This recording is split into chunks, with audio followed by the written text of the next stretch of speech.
Thank you. Yes, I'm Ken Woodward, Monitoring Control and Automation Manager at United Utilities. I'm going to talk to you about some of the solutions that we're looking at in United Utilities and try and identify and point out some of the benefits that there are from these solutions and some of the challenges that there are in implementing the solutions. And hopefully try and answer some of the questions that are coming out of the workshops, or at least give some insight to them from a utility perspective. So this is an outline presentation, so I'll be talking about what the drivers are for the water industry in United Utilities, specifically, be explaining what some of the solutions are that we're currently looking at, and discussing the challenges within those solutions, and trying to explain some of the benefits, both from a regulatory point of view and from a commercial performance point of view from United Utilities, and I'll summarise. So, just looking at drivers for United Utilities. Actually, for those people who don't know United Utilities, we used to be North West Water, so we're North West England. So we come from the borders of Scotland down to the borders of Wales and over to the Pennines, bordering onto Yorkshire. The demand is about 1,800 megalitres a day and about 7 million customers, so it's a big area. This is an overview of our company vision. We aim to be the leading water company in the UK, and to achieve that we need to improve customer service. We want to be a leading service provider in the North West, so we're comparing ourselves not just to water companies but to other types of utilities and other customer services, including people like Asda, Tesco's and so on. And we need to improve our efficiency. So we want to deliver great customer service, but we want to do it at the lowest sustainable cost. And we aim to be number one for relative efficiency. Relative efficiency is an Ofwat measure. It's the way that they measure the sort of relative OPEX spend for all of the water companies in the UK. There's lots of changes happening in the UK. There's, I think, from the end of this year, large consumers can source the water from elsewhere if they want to. I think it's up to 5 megalitres a year. So it's quite small amounts can now go out to the open market. So we need to be efficient in order to compete in this changing market. There's also talks about market separation.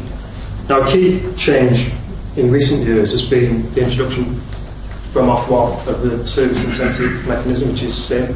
This is a copy from one of their documents, it was a consultation before they introduced SIM, just outlining the cost of failure and the potential savings that can be made in the UK water sector by reducing the amount of avoidable operational contacts. Now, this is quite a conservative estimate in my opinion. This is reducing by 10%, but you can see the amounts there, and if you add all those up, it can amount to significant numbers and significant savings for all the UK water companies. This is another one of our key drivers, and this is, like I was saying before, this is operational spend. And this graph is showing the power model for the clean water industry, and these are UU costs. So as you can see, they've been going up over the last 10 years. We're currently at about 25 million, and the forecast is to rise by nearly 50% over the next 3 years. Pumping accounts for about 70% of that amount. The rest of it is process. So again, big money. I'll be touching on benefits later. So in terms of solutions, we have a number of things happening at United Utilities. One of the initiatives we have is called Intelligent Network Management, Smart Management. And the philosophy behind that is around about recognising events before the customer is aware of them. Actually, there's a sort of parallel step to that as well, and we like to try and prevent the problem if we can. So we're talking about good asset management, pressure management, where again we can be using real-time information. In terms of recognising events here, we're looking specifically at the customer service. So we're trying to get a heads up on what's happening in our network before it impacts on the customer. So you can see the numbers there we've got. So number one, we're looking at how we can recognise the problem. Now this is sitting on top of real-time data coming in from our networks. So that diagram there, the green boundary is one of our district meter areas. So they're typically 1 to 2,000 properties. And so that's the distribution network. So within that we have a logger on the inlets that currently measures flow. And we have another logger at the high point of the network's critical monitoring point, which measures pressure. And occasionally we'll have an extra logger somewhere inside the DMA, usually where it's split, so we will have discrete pressure areas within the DMAs, so that'll be where there may be a PMB. So one of the solutions we are looking at is we're replacing all of our loggers. We've got 7,000 of these devices spread across our distribution network, and we're currently replacing those with a Halma device, Halma Water Management. It's called Multilog, and they're real time, so it sends the data in every 15 minutes, and the default is it logs at 15 minutes, although it can, within that, it can report on sampling of 1 second and report minimum and maximums within that, so that gives it good information on transients. And you can actually remotely communicate and ask for 1 second logging for a period of time. So another solution that we're looking at within that arena is adding pressures to the inlets. We've identified that pressure at the CMP is good for, which they call it DG2, it's one of our regulatory measures, but not that good for recognising things that happen in the network because it's an extremity of the network. So we're adding pressure monitoring to the inlet of the DMA as well, and that's very little cost because the loggers can come with a dual channel, so it's just the cost of the transducer and the tapping. So we think that's a very cost-effective solution. And coupled with that, then we can start looking at adding pressure control devices and linking that into pressure monitoring within the DMA. So the reason we're doing this essentially is to get that heads up, to recognise that as a problem. But then following on from that, we want to try and identify what the root cause of the problem is, and often it will be a burst, but it might be an operational issue, a rehab scheme and valving. And then to identify what the extent of the issue is, which customers specifically are affected, and to try and sort of narrow down that area. So we can then inform the customers proactively. So thinking about SIM is about unwanted contacts, people ringing us and saying, I've recognised I've got a problem, what are you going to do about it? So we're saying we'd like to get an accurate, exactly indication we can of which customers are impacted, so we can look at methods like voice blasting and Twitter and other methods to inform the customers of what's happening and keep them updated. So that's being proactive in terms of the customer service.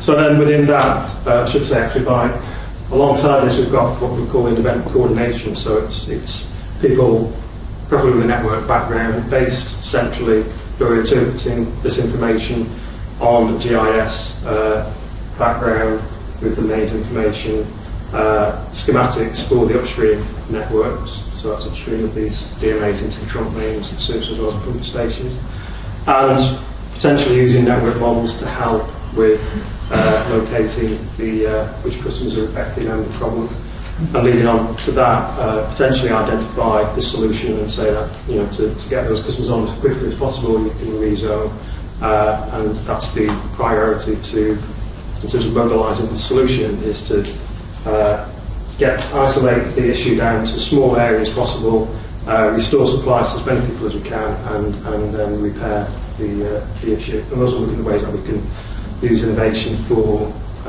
wet working and doing repairs under pressure. And then, so within that, then we're monitoring progress and closing the event, and then trying to capture that data back into the core systems. So that's sort of a quick sort of overview of the solutions around about customer service really, and SIM, but also impacting on relative efficiency for distribution operations. So that's a quick slide on event recognition. So we're aware of systems, Takadu being one of them, that can analyse real-time information and raise alerts. And this is an example, not with Takadu by the way, but another system. But what this is doing is comparing flows and pressures across the network and identifying, and this is an example where we've identified an issue on the trunk main more than 2 hours before the first customer calls came in. And we do have issues at night time because the pressures are high. That's when we do get a lot of issues. So we do recognise that. This is quite conservative. You know, there are ones where we can get a few hours heads up. And it is about keeping numbers down. So it's not just the first person; it's how long it takes for all the other people to get out of bed and start ringing in. So I was trying to demonstrate sort of how we pull this together. We're talking about data and reuse of data. I was trying to sort of display in terms of we've got the underlying asset base, and what we're trying to do is link this together from source to tap. So, like I said, we're looking at right data, right systems, right people, right processes, and have it as an integrated sort of environment, not just from the data, but the systems and the business processes. The sort of fundamental to that are the assets and the real world. So we have a project underway to replace our corporate GIS, and within that we're looking at how we can clean up the data and get much more accurate data of the networks, getting full connectivity so we can do inferencing and tracing within the networks, filling that gap that often occurs where you have a point asset like a pumper station, and for the linear assets you just sort of have a main there and a main there and there's a gap. So we're trying to join those gaps up so it all sort of makes sense. That kind of benefits then leading into sort of enabling quicker hydraulic model build and maintenance. So another layer on top of that then are there's the knowledge control and automation, so things like the real-time loggers, and these green, they are green, yellowy green rectangles are solutions within United Utilities, either underway already or planned. So we have the network loggers on the right. We're proposing to replace the remote telemetry units, and where appropriate we'll upgrade the comms to ADSL so they're on real time. And we're looking at moving more monitoring into the raw water networks, which is very, at the moment that's quite sort of, well, in terms of real time, it's not real time, it's all manually read. So then on top of that, then we've got the analysis and optimization, and systems such as the event recognition, modeling tools for analysis, optimization tools for doing things like pump scheduling and production planning, and dashboards. And then above that we have what I call the control centre, so recognise and respond. And I should say that between recognise and respond, analysis and optimization, there's a bit of a grey area, to be honest, and some of those could sort of sit in either of those. So you could have the event recognition within recognise and respond, pump scheduling under optimization, but just trying to demonstrate that there is a layer where we've got people with screens trying to understand, make sense of what's happening, and then above that we've got the business function, so it's leading into then sort of dashboards, management dashboards, into SAP and GIS, and on into sort of actually operating networks and maintaining our networks.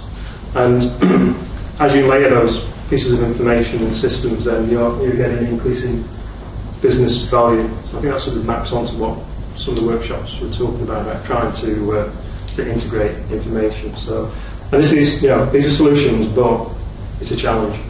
So we've got lots of these disparate projects going on, and United Utilities are a big company, so we're trying to coordinate things as well as we can, and it is a challenge. So another solution roundabout relative efficiency driver on the power model. So this is a proof of concept of a pump scheduling system. I did a presentation on this morning to another group. But in a nutshell, it's basically sort of operating the pumps at the right time of day to make the most efficient use of the tariffs and try to minimise energy use. And this is a small prototype, but it is a working system, so it's fully automated. It uses we make modifications to the site telemetry, linking it to the process PLCs. We have this system is Siemens WinC COA, which is like a top-end corporate central SCADA system, and that acts as a historian. And in the background, we have an optimization model, which in this case is Miser from Time Marsh. Very simple model, and between those three, we get an optimised schedule every 4 hours, and if something happens untowards, then the WinC COA will call for re-optimisation and implement a new schedule. And that's on a very small system. At the moment, we're looking at about a 3-year payback and about 8% savings on cost. So yeah, challenge. I've sort of covered some of these already, but I think, as everybody's been saying, this conference there's big issues with data quality, and as we were talking about earlier, the sort of integration of data across systems, different formats, just getting people and systems to talk to one another. I've got another slide on that in a moment. There's also a big issue is business transformation, and this is a huge undertaking for a water company, and it's a big ship to turn around, really. So we need buy-in and support from a user level, but we need a top-down drive, really, from the chief exec and the leadership team to push these things through and get buy-in to it. So that's where sort of benefits really sort of play a major role in that. And also to try and change the culture. I'll put a couple of slides up there just to demonstrate previous challenges where we've tried to link network models to telemetry with sort of limited success. And sometimes it's been around about the functionality of the modelling tool, sometimes it's been about quality of the data. I think things are moving on, and I think there are tools out there that can sort of help the situation. So I think things are definitely improving, and it's quite promising moving forward. So this is a sort of another demonstration of the challenge in terms of integration. So just looking at event recognition, so sort of box, just one up from the bottom. That's using real-time telemetry data, but also looking at like operational activity, what planned outages and valve operations are going on. And so that's what I was saying about using real-time flow and pressure data. To say we think there's something going on that's relevant. So that might be a problem with the data that needs to go up to meter and telemetry maintenance. It might be valve operation that's caused a problem on the leakage aspect in terms of keeping our DMAs tight. So that will impact on the leakage and reporting. But the main one we're interested in is the events that impact on the customer. So once we get that, we're into the environment then of trying to analyse that information and understand, like I was saying in that previous slide, understand the cause of it, what the impact is, what the solution is.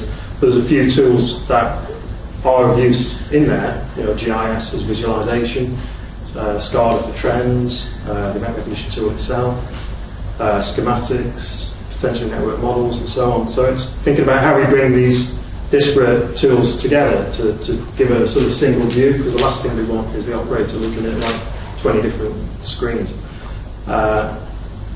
And that then, there's bigger implications as well in terms of like the shifting of the data and the business processes. So once we've got that information, we then want to do something with it. So we want to link into the work management system and take action. We want that to happen quickly. We want to link into sort of customers as well, both in terms of like recognising if there's customers ringing in, that could be related to that event, but also, as I was saying, proactive information go back out to the customers.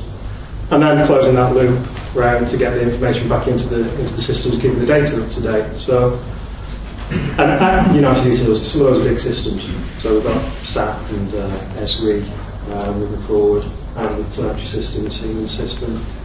So they are big, multi-million-pound projects essentially. So it's how do we organise that to be most efficient. So benefits, that there are potentially lots of benefits. We've got at the top of the list there, I've sort of barked back to that slide, that quote from Woodward. So if we do get issues and the customers are ringing in, it just cascades and just get more and more costs, because if we don't deal with it right, then the customers complain, I'll go to CC Water, and it's also bad for reputation. But like I was talking about, the optimisation, production costs and preparing chemicals are obviously a huge amount of OPEX on those, so we need to optimise on those. And linked into that is the pumping costs. And also the way that we deal with the events and in terms of network operations costs. We're trying to link in, be more efficient in terms of when we know we've got to do work on the network, making sure we're telling people that we're doing it and doing risk assessment in advance, and looking at pressures and impacts before we actually do the works. Compensation payment is a huge one, and that we have had some major incidents, and you're talking potentially £500,000 for a single event. And then leakage management costs, and we're looking at how these systems can help us to drive down those costs and move away from some of the more traditional methods of leakage management to using real-time data. So they're sort of like immediate benefits in terms of like the OPEX. So I say immediate in terms of once you've delivered the tools and you've got them in, actually using them, then you can realise those benefits. These are the following benefits are more around about sort of periodic review. So the companies won't actually realise these until we get to the next review, which is 2014. But that's sort of like key, that we need to get on top of these things now, because the periodic review is looking at our performance now and up to 2014. So the sooner we can start improving on SIM, the better settlement we'll get at PR14. And that is significant. I think the incentive is something like 0.5% of final determination, and penalty is something like 1%. So they're huge numbers. Similarly with serviceability, we have specifically around the network service, we've got bursts and we've got customer interruptions greater than 12 hours. So they're key sort of metrics that we have to perform on. If we don't, again, it's all percentages of final determination. So huge numbers. On top of that, company reputation, and we do have an excellent customer service provider. Another one actually that somebody mentioned in an earlier presentation, it wasn't actually in your session, was about the asset management assessment. Again, that's something that happens at periodic reviews, and that is again another sort of significant number. They're quoting potential benefits between 13 and 24 million. That's sort of average. That's for an individual company, the sort of average expected or potential performance gain on the way we provide data. So that's the real-time data and linking all this data together, and recognising the link between the customer service and the assets is fundamental to what Ofwat want in this AMA. So if we get it right, then again it's like a huge potential benefit. So in summary then, as I said, there's major benefits to be had. There are challenges regarding data quality, and a big one there about integration of, as we've been talking about this earlier this morning, about integration across these solutions and different formats, and, but also the big one for us as a company is the processes. And we can only realise these benefits if the business is willing. So we have the top-down sort of direction, but also ready. So we've transformed the business. We've got potentially new roles in place, and we've trained people, new operating model, and we've got that culture in place to realise these benefits. So that's it. Thank you very much, Kevin. Because we have we're one presentation short this afternoon, we've got a bit more time for questions. So if anybody does have any points they'd like to raise with Kevin, let's hear them. Take gentleman there. Kevin, you talked about sort of different disparate sort of data sets and systems you operate. Have you got focus on trying to alleviate that problem and resolve that? We've got ideas. We have got this, I didn't go into the detail of there, but we have got this initiative called Linear Asset Management, and that's sort of driving off the back of replacing the corporate GIS. And what we want to do is to first deliver the core replacement of that GIS, but while we're doing that, tidy up the data, think about formats and interactions to other systems like SAP and telemetry. So as a project is, you've got a core sort of delivery, and then you've got work packages that look at integrations with other packages. So we've got integration with SAP, eRespond, which is our event management tool, network models, the SCADA system. And part of what I was saying about trying to fill in the gaps with point assets is sort of key part to that. So we're trying to have the telemetry assets in terms of the loggers and the outstations existing as proper assets in the GIS, which should. I mean, they do sort of sit somewhere in the asset repositories, but ideally get them in that sort of GIS environment where you've got all your linear point assets. So that's a sort of way of trying to pull these things together. So when you go into that single repository, i.e. the GIS, you're accessing asset information against telemetry assets and other assets. So.